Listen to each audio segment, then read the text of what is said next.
Very good morning to all of you दोस्तों, स्वागत है आप सभी का एजुकेशन के 86 में। और रुख करते हैं IBPS क्लर्क के एग्जामिनेशंस की तरफ। दोस्तों यहाँ पे RRB की तरफ से जो नोटिफिकेशन जारी किया गया था एग्ज़ाम RRB क्लर्क को लेकर, आप सभी को बता दें कि इसका अब एडमिट कार्ड जारी कर दिया गया है। सबसे अच्छी खबर है, एडमिट कार्ड जारी कर दिया गया, एग्ज़ाम डेट आपको पहले ही अनाउंसमेंट कर दिया गया है। आप सभी को यहाँ पे कुछ इंस्ट्रक्शन दिए गए हैं और खासकर ये जो वीडियो है उन छात्रों के लिए जो कि पहली बार एग्ज़ाम देने जा रहे हैं RRB का। तो आप सभी छात्रों को मैं बता दूं कि ये मल्टीपर्पज़ एग्ज़ाम है, यानी कि क्लर्क का एग्ज़ाम है। और दूसरी चीज़ यहाँ पे दोस्तों जो इंस्ट्रक्शन दिए गए हैं, इन इंस्ट्रक्शन को आपको पहले पढ़ना है। तो इंट्रोड्यूस जो आपको करना चाहूँगा मैं आपको इसके एग्ज़ाम से पहले करना चाहूँगा। दोस्तों इसका भी 2 फेज में एग्ज़ाम होता है, एक PT होता है और एक मेंस होता है। PT में आपको जो है यहाँ पे सिर्फ रीजनिंग और मैथमेटिक्स के क्वेश्चन पूछे जाएंगे। जी हाँ दोस्तों, आप सभी को बता दें कि 80 नंबर का ये पेपर होगा, 40-40 क्वेश्चन पूछे जाएंगे दोनों सेक्शन में। 45 मिनट का ये टोटल एग्जाम होने वाला। तो ये आपका पहला अपडेट है यहाँ से, जो कि यहाँ पे दिया गया है। दूसरा बहुत ही महत्वपूर्ण अपडेट है। ये क्या अपडेट है कि देखिए, आप जितने भी छात्र इसके लिए आवेदन किए हैं वो सभी के सभी जो छात्र हैं वो स्टेट वाइज आवेदन करते हैं क्लर्क की वैकेंसी के लिए। किस स्टेट में कौन सी रीजनल लैंग्वेज है उसका जानना आपके लिए ज़रूरी है। जैसे कि अगर आप आंध्र प्रदेश से हैं तो यहाँ पर आपको तेलुगु और साथ में हिंदी अंग्रेजी जानना जरूरी है। किसी भी एक माध्यम में आप अपनी परीक्षा दे सकते हैं यहाँ पे। अगर आप असम से हैं तो यहाँ पे असमीज़ जो है आपको जानना जरूरी है। और यहाँ पे दोस्तों यहाँ पे हिंदी और अंग्रेजी दोनों ही माध्यम में आप परीक्षा तो दे ही सकते हैं।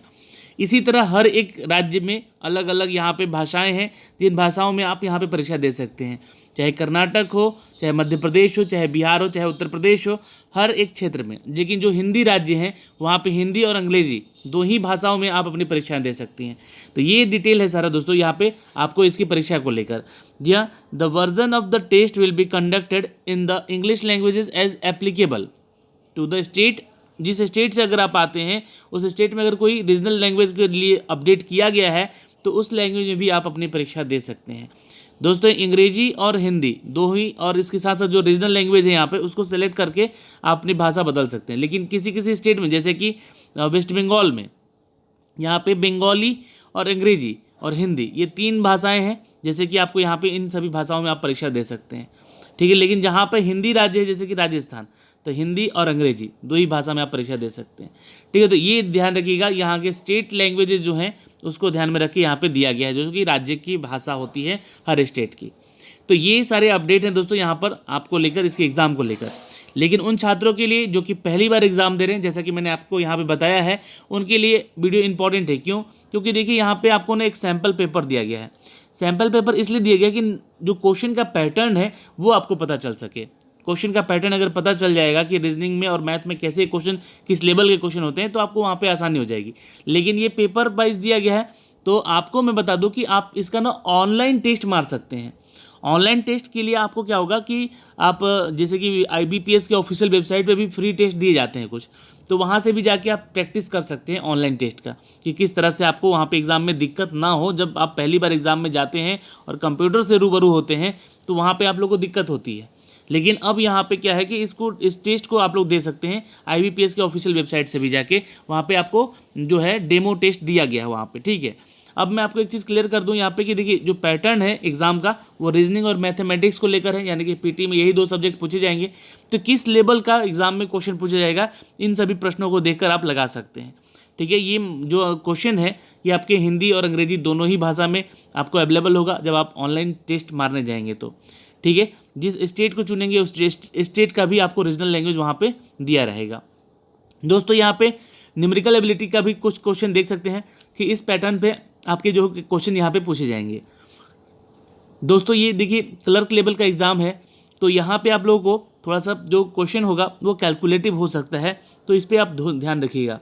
मैथ्स की बात कर रहा हूँ मैं। अगर 4 ऑप्शन होंगे उन सभी के, हर प्रश्नों के, और दोस्तों आपको यहाँ पे आंसर चूज करना होगा, ठीक है। तो ये सारे डिटेल हैं दोस्तों यहाँ पे, जो कि मेरे इस वीडियो के माध्यम से मैं आपको पहुँचा रहा हूँ। डिटेल ऑफ ऑनलाइन एग्जामिनेशन के पैटर्न आपको यहाँ पे देखिए फॉलो करने होंगे।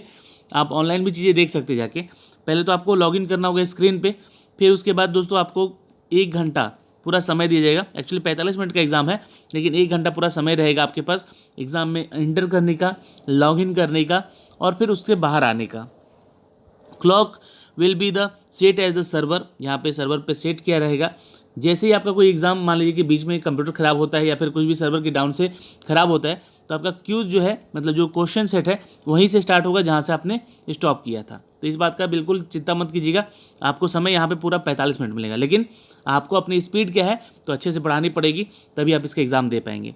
ये बटन्स के कुछ अपडेट हैं दोस्तों, यहाँ पे ध्यान रखिएगा।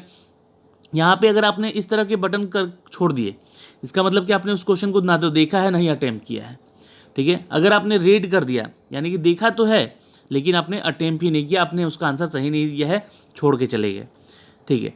ये सही नहीं की बात नहीं, यहाँ पे मतलब कि देखा और अटेम्प्ट नहीं किया, रेड। और अगर आपने ग्रीन कलर के किया यानी कि उसको क्वेश्चन को बनाया है, आपने बनाने के बाद सॉल्व भी किया है, यहाँ पर you have not answer the question but mark as the review, अगर आपने पर्पल कलर में छोड़ दिया तो रिव्यू के लिए वो छोड़ा गया है, बाद में उसको आप अटेम्प्ट कर सकते हैं। The question answer marked as a review will be the consider for the evaluation, मतलब आपने अटेम्प्ट तो किया है लेकिन उसको रिव्यू में डाल दिए हैं कि इसको थोड़ा सा अच्छे से हम देखेंगे, फिर ही इसको फाइनल करेंगे कि ये आंसर मेरा है या नहीं है।